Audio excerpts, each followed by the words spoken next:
Hi friends, Telangana రాష్ట్ర ప్రజలందరికీ ఆదరపే శుభవార్త. కొత్త ఆసరా చేత పెన్షన్లు భారీగా అయితే పెంచారు. పెంచిన డబ్బులు ఇప్పటి వరకు కూడా ఈ నెల అంటున్నారు, ఆ నెల అంటున్నారు, ఇచ్చేది ఉందా లేదా అనేసి ప్రతి ఒక్కరు కూడా అడగడం జరుగుతుందండి. ఇప్పుడు అప్డేట్ అయితే వచ్చిందండి, మీకు కొత్త అప్డేట్ అయితే వచ్చింది. ఆ అప్డేట్ ఏంటో తెలుసుకోవాలంటే ముందుగా లైక్ చేయండి, షేర్ చేయండి, సబ్స్క్రైబ్ చేయండి. పక్కన bell icon all symbol button గంట సింబల్ నొక్కింది. వేసే లేటెస్ట్ అప్డేట్స్ వీడియోస్ నోటిఫికేషన్స్ మీకు వెంటనే అయితే వస్తాయండి. లేట్ చేయకుండా వీడియోలోకి వెళ్ళే ముందు ఒక లైక్ మాత్రం మర్చిపోవద్దు.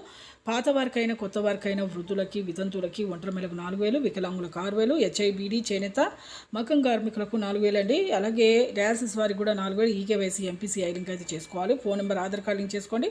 ఆధార్ కార్డ్ ఫోన్ నెంబర్ మళ్ళీ మీ బ్యాంక్ అకౌంట్కి ఖచ్చితంగా అయితే లింక్ చేసుకోవాలండి. అలాగే ఇప్పుడు కొత్త పెన్షన్లు కూడా మంజూరు చేస్తున్నారు లేదా అని ఒకటి అడగడం జరుగుతుంది. మే నెలలో మీకు పెంపు విషయం కూడా జరుగుతుందండి. ఈ వచ్చే మే 3వ తేదీ వరకు మీకు ప్రతి ఒక్కరికి కూడా మే 3న ఖచ్చితంగా అయితే అందరికైతే మీ యొక్క పెన్షన్లు అనేది విడుదల అయితే చేస్తున్నారండి. పెంపు విషయము ప్రతి ఒక్కరికి కూడా జూన్ వరకు అయితే ఖచ్చితంగా అయితే రావడం జరుగుతుంది, పెంచిన డబ్బులతో సహా. అయితే కొత్త పెన్షన్ కూడా మంజూరు చేస్తున్నారు. లైక్ చేయండి, షేర్ చేయండి, సబ్స్క్రైబ్. Thanks for watching.